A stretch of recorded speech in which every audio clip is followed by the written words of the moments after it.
the voices that rewired my future, Cady Beharie.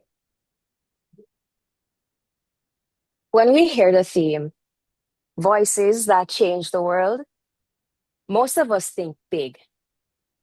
Martin Luther King Jr., Nelson Mandela, or maybe your favorite TV host.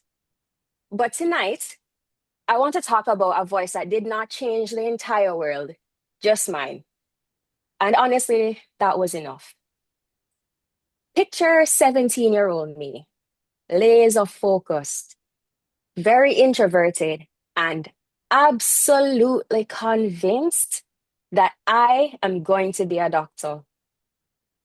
That's what I've been saying since I was 2 years old. Dr. Cady going to school. And it's what I've been working towards. I had the plan, the ambition, the stubbornness. Medicine was the dream. No backup, no deviation, and no negotiation. And then one day, at a high school career talk, this man walks in, the dean of engineering. Now, let me be clear.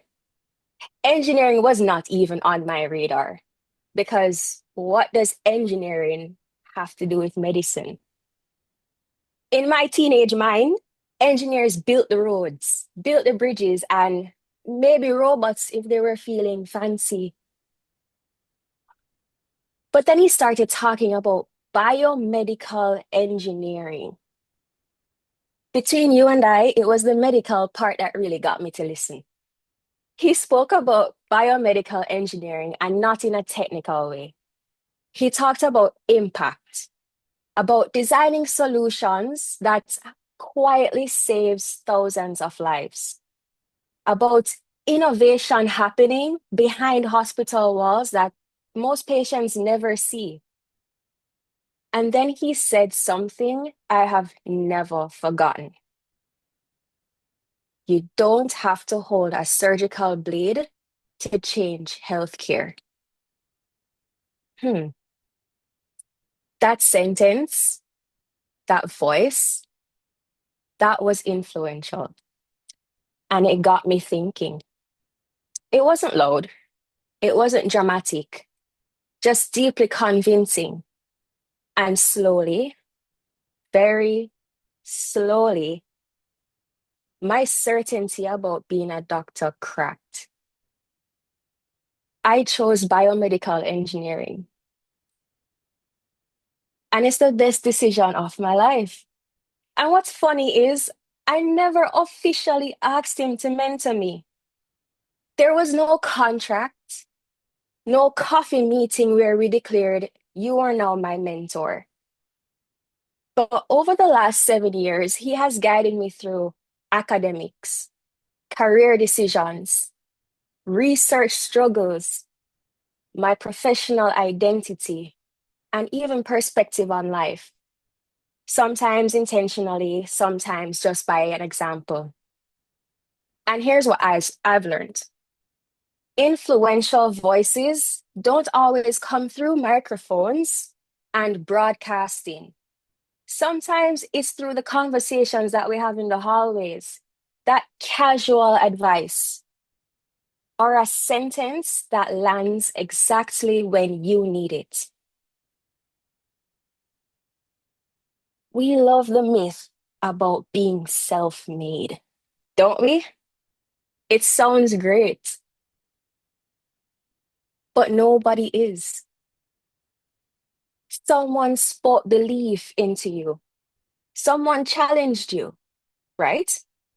Someone nudged you off the safe path and onto a better one. And that's why tonight, I want to persuade you, don't underestimate the power of mentorship, whether giving it or receiving it. Because influence isn't about the numbers, it's about direction. One influential voice can redirect a life, and a redirected life can ripple outward in ways that we will never fully see. I Cady Beharie didn't become a doctor, but I do work in healthcare. I solve problems.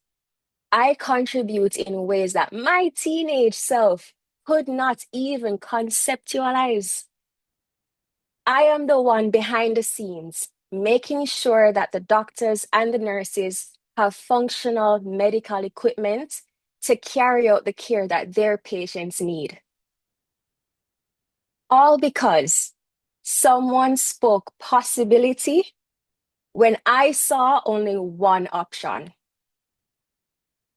So, yes, of course, famous voices can change the world, but the quiet, consistent, influential voices, they change people, and people can change the world. Thank you.